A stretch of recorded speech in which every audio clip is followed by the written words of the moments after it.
guys, it's Jordan from Illustrator. Welcome back to my YouTube channel. In this video, I'm going to talk about one of the most useful tools I would say in Adobe Illustrator, which is the direct selection tool. I know a lot of you might be confused about the difference between the direct selection tool and the selection tool. So in this video, I will talk about the difference between these two selection tools and how you can use the direct selection tool to edit your vector image. Okay, so you can use the direct selection tool to edit anchor points and paths. Here's how it works. The direct selection tool is right next to the selection tool on the toolbar. So go ahead and select the direct selection tool, and when the tool is selected, you can see a couple of circle widgets here. You can click and drag to round the corners, for example. It's one common use, and you can also click on a certain anchor point and to distort the shape a little bit. And if you want to edit multiple anchor points at the same time, you can go ahead and select them by clicking and drag, and the selected anchor point will show the rounded widget next to it, so you can edit it in this way. Otherwise, if you want to select, let's say these three, you can hold the shift key and click on the anchor point that you want to select.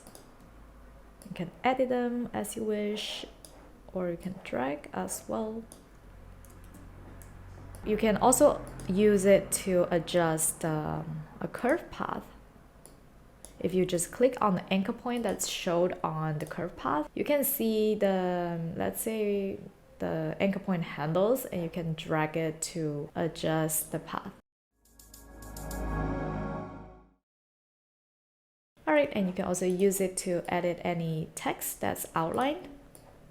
I often use this method to modify an existing font so that it can be more unique.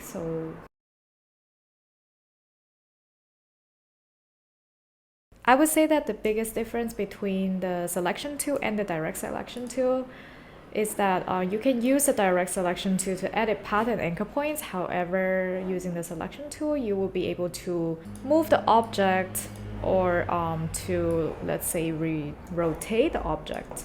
So as you can see, when you select the direct selection tool, as you click on the anchor point, it's not resizing the object. If you just click and drag, it's not resizing the object, and you can't rotate the object using the direct selection tool either. Okay, so that's pretty much everything about the direct selection tool in Adobe Illustrator. If you find this video helpful, don't forget to give me a thumb up and hit the subscribe button so that you don't miss any of my future tutorials.